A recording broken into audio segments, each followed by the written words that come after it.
Hello, Nishka Rose fans. I wanted to talk you through something today. This is something I always wear, and this is my medicine bag. You can call them witches' bags, medicine bags. There's lots of different names for them. Um, Many different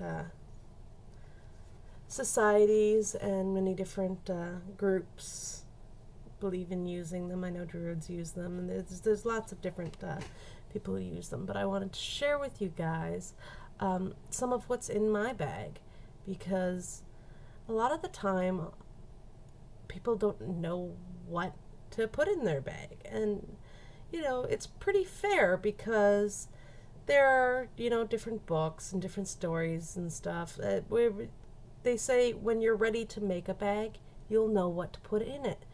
But I find that very unhelpful because people want to know what's on other people's bags. And in a lot of the societies, it's really secretive as to what specifically is in their bag.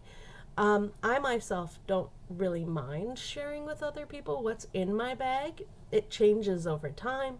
I mean, I'll put new things in, I'll take some things out. So it's a constantly changing thing, but it's something I always have on me. Now, if you were at the gem show, you would probably say, but I didn't see this string on you. And that is very true, because some of the times I like to, let's see if I can do this. I will take it off, which I can't do with my headset on. 1 second.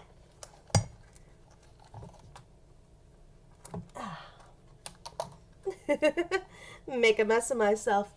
All right.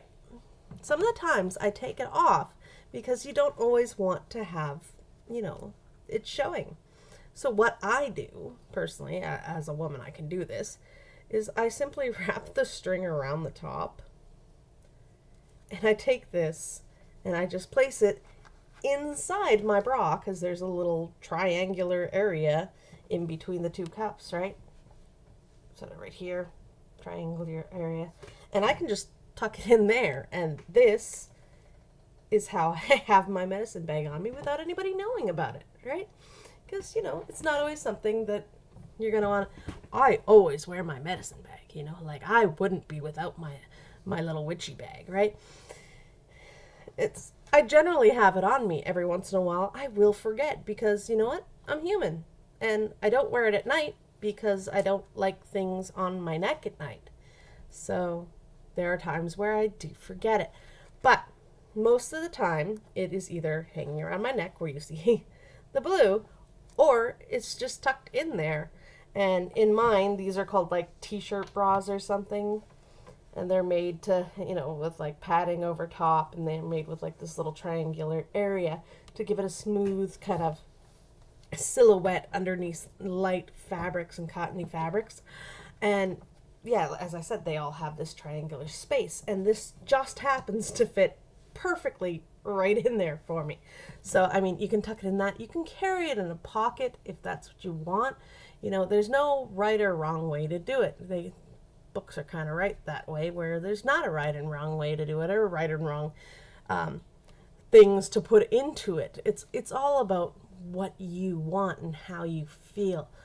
But I wanted to share with you what I have in mind, so that you can kind of get an idea maybe as to what somebody has in it, and my bag may not be like anyone else's bag, because as I said, a lot of people are very secretive about it. And you know what? That's their right. I mean, I'm not always going to go around and say, hey, this is everything I have in my wallet, or this is everything I have in my purse, because sometimes I have weird things in there. I know for like 4 months I was carrying around a torque wrench in my purse. It's not a small tool. It's a big tool. It's a big purse. But I mean, I had a torque wrench in my purse, and I just kept forgetting to take it out. I'd put it in there to tighten some lug nuts on the tires on the car, and I kept forgetting to take it out. So it was in there for like 4 months, and people are like, why is it so heavy?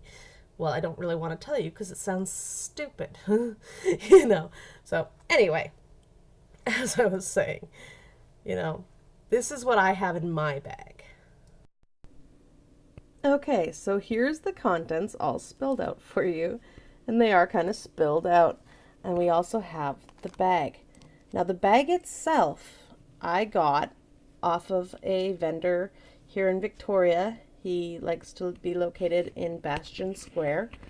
He is of First Nation descent, but that is not necessarily overly important to you when you're looking for a medicine bag. It's just he was selling them, and I really liked the color, and I thought it was just perfect for me. Now this here is a charm that I've put on it. I'll get a little closer for you. This here, for those of you who know, it is called the Triqueta. I believe I'm pronouncing that properly. If not, let me know. But it is called the Triqueta, and it is one of those Christian symbols that predates Christianity. It represents balance, is what it is. For the Christians, it's Father, Son, Holy Spirit. For pagans, it's more about the 3 stages of life. Maiden Mother Crone or Father Page Sage. That type of idea, the different stages like that. I have it on here because this symbol, it's a Celtic style of symbol, and it really reminds me to try and embrace my heritage, which I do not know a lot about, I must admit. Growing up, I was surrounded by a lot of Métis or a lot of Plains Cree people, or people of different nationalities who have now come to live in Canada, and I don't know a whole lot about my heritage. Now, from what I understand, I am part British and part Scottish, and so that's one of the reasons why I have this little Celtic symbol here, to try and remind me to think about the past of my family and bring it into the present and to embrace it for the future. That's also a way of looking at the Triqueta as past, present, and future. But it's just a really beautiful symbol that I do really enjoy. So I actually got this from a Catholic store that was in Victoria that is since now closed. I got it as part of their closing out sale, actually. But it was just something that I really enjoyed. And so I picked that up, and it's just on a little jump ring there. So I opened it up, fed it onto the strings, and that is my Triqueta. Now, the bag itself, please excuse how dirty it is. It is a suede bag, with a cotton string, so it's like the leather suede. It does not clean well, and it is showing some wear. I've had it for a year now. There are parts where the crystals have started to like poke through a little bit, and I don't really think it's their fault. Occasionally my dog has gotten a hold of it off the nightstand and has tried chewing it, which is also one of the reasons why this star anise is so broken down. It's because of that. It's because of getting banged around. Now this here, of course, is a very familiar symbol pretty much everywhere in the world. That is a cross. And growing up, I was raised Anglican. I became a Baptist in my teens, slightly before becoming a Baptist. I had practiced Wiccan and had studied other types of magic, and it's something I always loved, but I did go back to Christianity, and so I've been baptized as an Anglican as an infant. I've been baptized as a 16-year-old in the Baptist church, which we were part of for a very long time, and eventually I just could not wrap my mind around such a loving and caring creator who was also then quite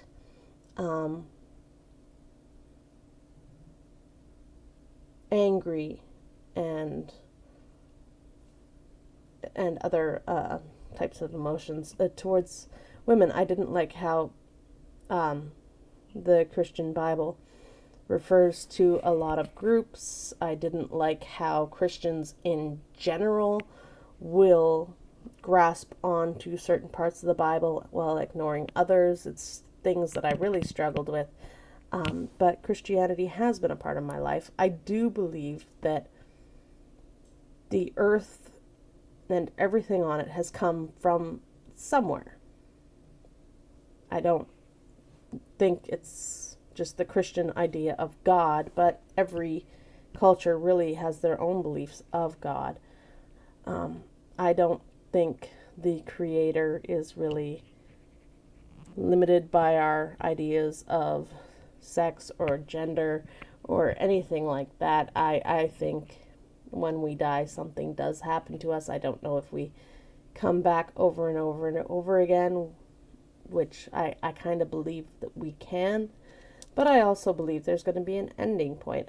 Things have a beginning, things have an end, but energy is without end. So this sort of reminds me of the travels that I've been on, and this is actually made out of olive wood. So wood from the olive tree, and it is from Bethlehem, which is an important religious place in many different cultures. But I carry it as a symbol of protection for my day-to-day life. Whether I believe in all of the stuff that's in the Bible or not, I do believe that there is some truth in there and some good to remember. So I like to carry this, and as I said, it's olive wood. And olive oil is the oil we use for our holy oil and our blessing oil. It is a pure olive oil that is then blessed and then made holy. So olives, even if you're not Christian, olive wood does have a lot of important meanings to different cultures and different belief systems. Olives and olive wood. So that is my cross that I like to carry on me. This here is the remnants of a poor little star anise. It used to be a nice flower shape, as star anise normally is. I do still have seeds and all the petals here, but as I said, my dog has gotten a hold of my bag, so it's been a little munched and crunched and just generally banging on things, or I'll put it down too rough, and so these do get broken over time. But this is from a bath product that we will be stocking in our retail store when that happens, and in it's for a sort of a protection idea behind a bath ritual, and in the very top of it, this woman who crafts them, she puts a star anise, which is a very ancient, very old talisman for protection. So what you do is you bathe with it, and it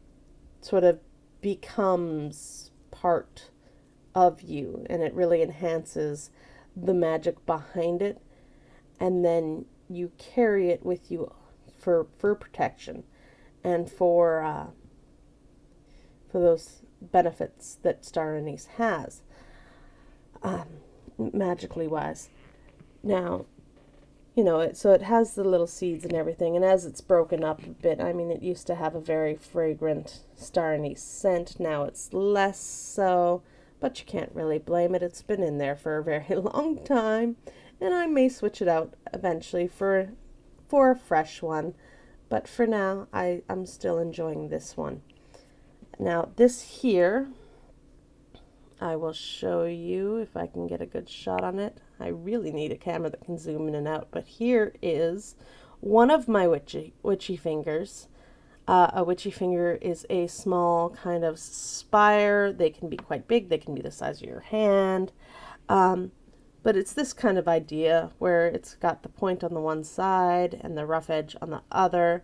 And they usually look gnarled or bumpy, or like you would imagine the stereotypical witches with like the moles on them and just the hideous old woman with green skin, you know. They resemble what those hands look like when they're drawn, which I believe is why they're called witchy fingers. But what it is it is a quartz. This is a quartz crystal. You can see this one particularly is very clear, and it's just one of the favorite ones that I have. I've had it for many years, and I usually have two witchy fingers that I use the most, and that is one of them. Excuse me, see, my throat is getting very dry. So that is a witchy finger that I carry with me always in my bag. So if I ever need it for spontaneous kind of, you know, meditation, or if something happens, I always have a witchy finger on me so that I can hold it and I can meditate with it, or I can pray with it, and just have it there with me. So it's very important for me to have one on me. So that is that. And this here, I really wish I could zoom in or something. I'll pull out a bit so you can see more of the details. But this here is the desert rose, is the name they call it. It is a form of selenite. Now, this particular one looks kind of like a brain with a stem. So that's why it had called to me. I fell in love with it. It used to be much rougher, I must admit, after, you know, being in my bag for a year. She's rounded a bit in most places. She's not as bumpy and as rough as she used to be, but she's still quite pretty. And I carry her because selenite, the desert rose variety of selenite, I should say, it has all the properties of selenite in general, but it also is a stone of the mind, and I have ADHD. I also have different learning problems. So for me, it's very, very comforting to carry a stone for the mind.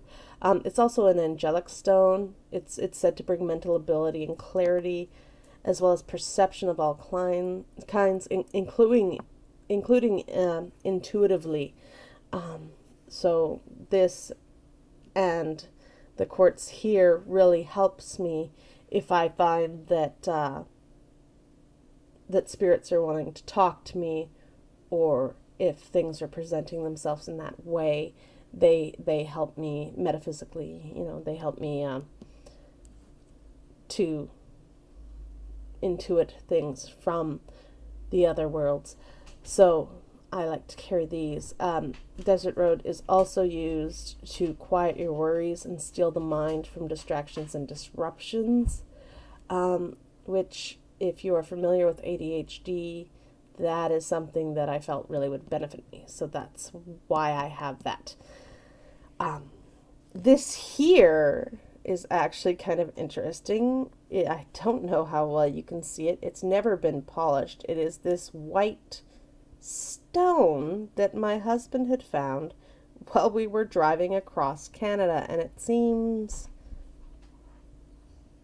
just to be this weird white stone. It's not shiny at all. You can't see through it at all. It is a very dense stone. It's a very, very hard stone. But it's also very, very beautiful. It's looking dirty being in my bag, but when we got it, it was like a bright white, and he had found it on a beach that we had just randomly stopped at, and he thought I would like it, so he gave it to me. And it seems very similar to the alabaster stone. I don't even know if that's something you can find in Canada, though, so I'm not sure what it is. I've often thought that if I threw it in my rock tumbler, it would really polish it up and maybe make it a bit clearer for me for identification purposes.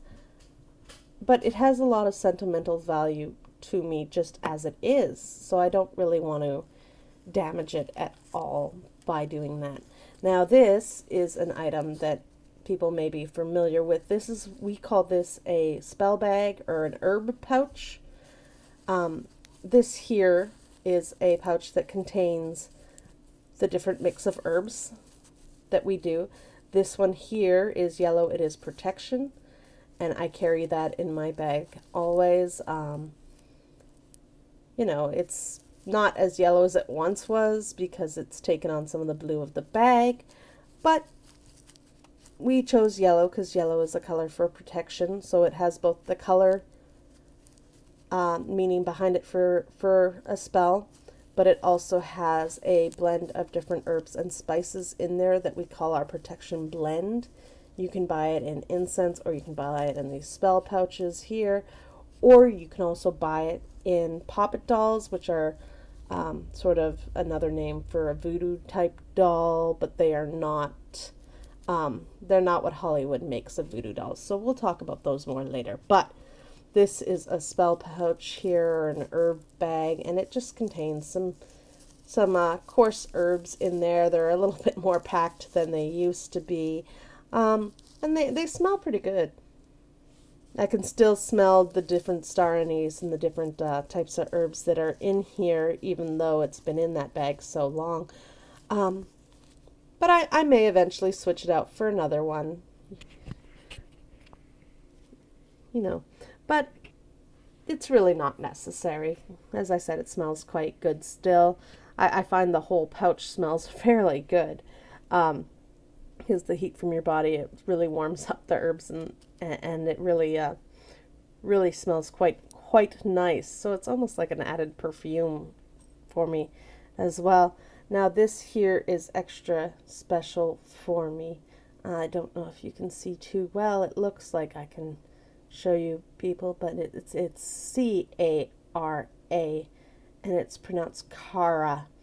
Now Cara here was our cat. We have over the years had 3 cats. They were all silver tabbies, and we named them after the Sword of Truth series. First we had Richard, and then we got a second cat, a female, and her name was Kalan. And several years after we had gotten them, I think it was probably about 2 or 3 years or so, after we'd gotten Richard and Kalan the next year, we got Cara, and this year she was 14 this year, and in January or February we discovered that she had breast cancer. And yes, animals can get them too, and cats have several breasts, of course.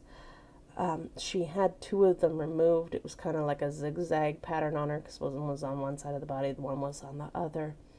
And she appeared to be doing rather well after the surgery. She had a very good high quality of life.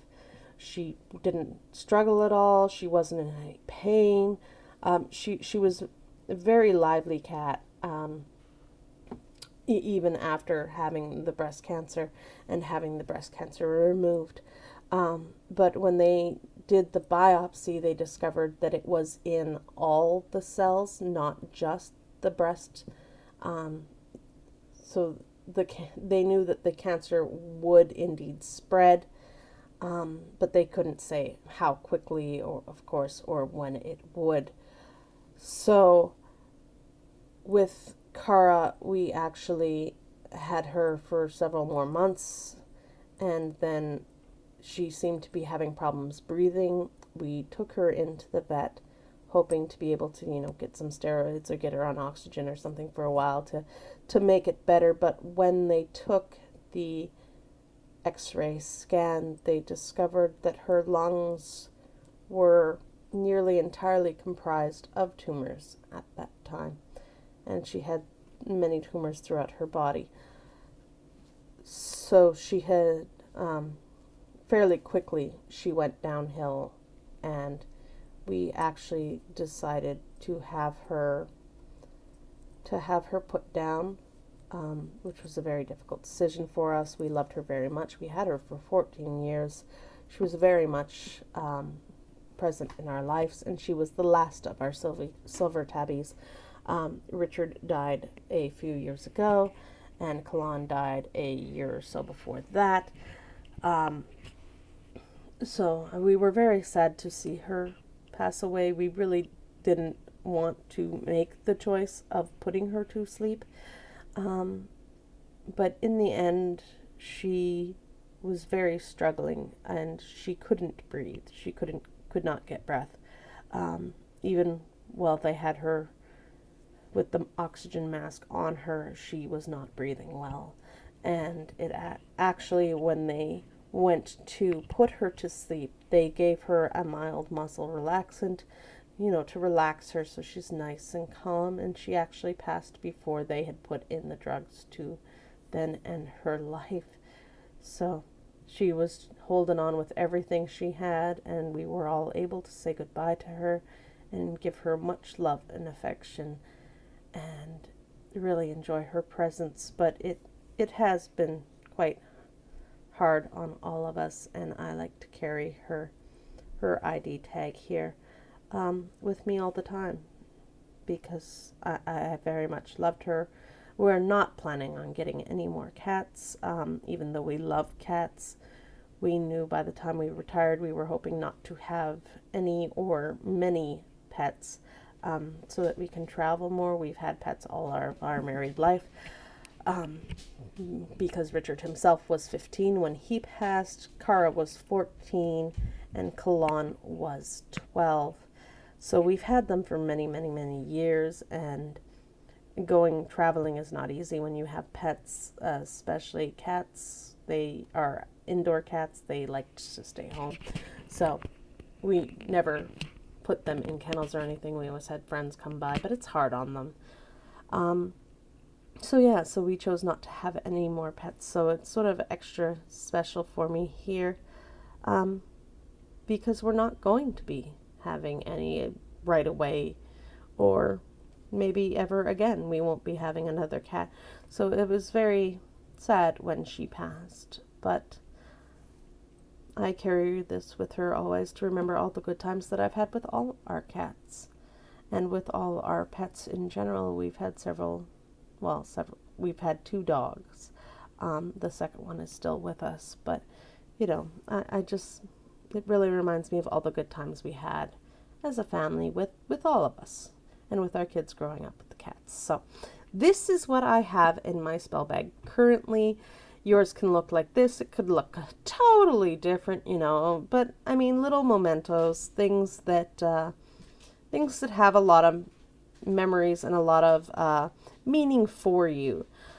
Things that are spiritually significant, no matter what your beliefs are. You may not carry, anything like this or anything like this. You can carry whatever you want. Just things that have nice significance to you. It's very comforting to be able to hold these things and to be able to have them with me all the time. As I said, that little white stone, my husband gave me this. We don't even know what it is. He just thought I would like it. And in the moment, it really meant a lot to me. And so I've always held on to it, and I've been able to carry it with me every day.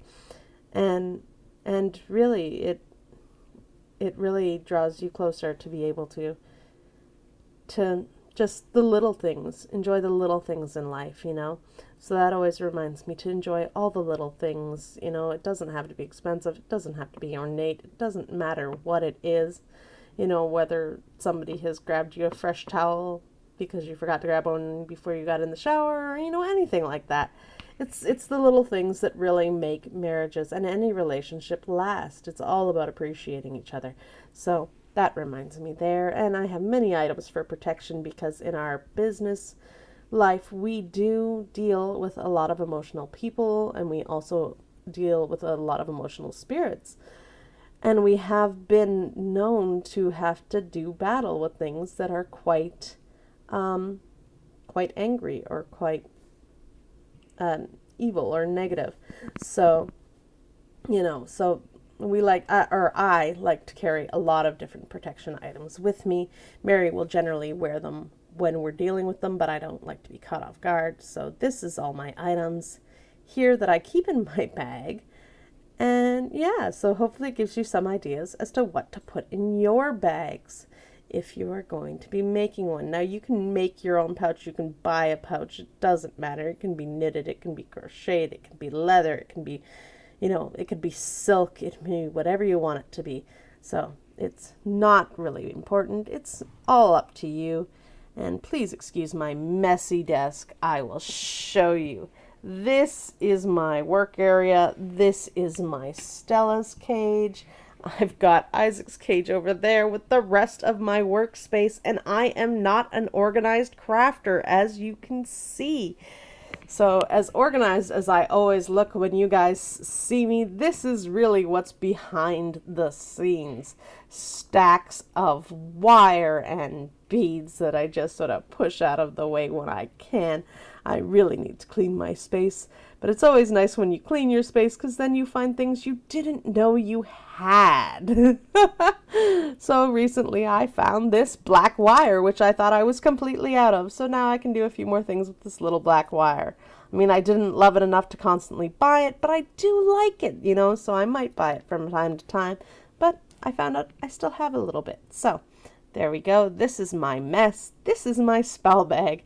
And if you have any comments or questions or any looking for any ideas as to what you can put in your spell bag or put in your medicine bag that will have, some positive effects on you, or even just to help you in your day-to-day life, we can recommend different crystals and stones and different herbs and different types of things that you can put into your bag to be able to do whatever it is you are wanting from your bag. So if you're wanting protection like me, or if you're wanting more clarity, or if you're wanting to boost yourself spiritually, and there's nothing saying that you can only have one bag.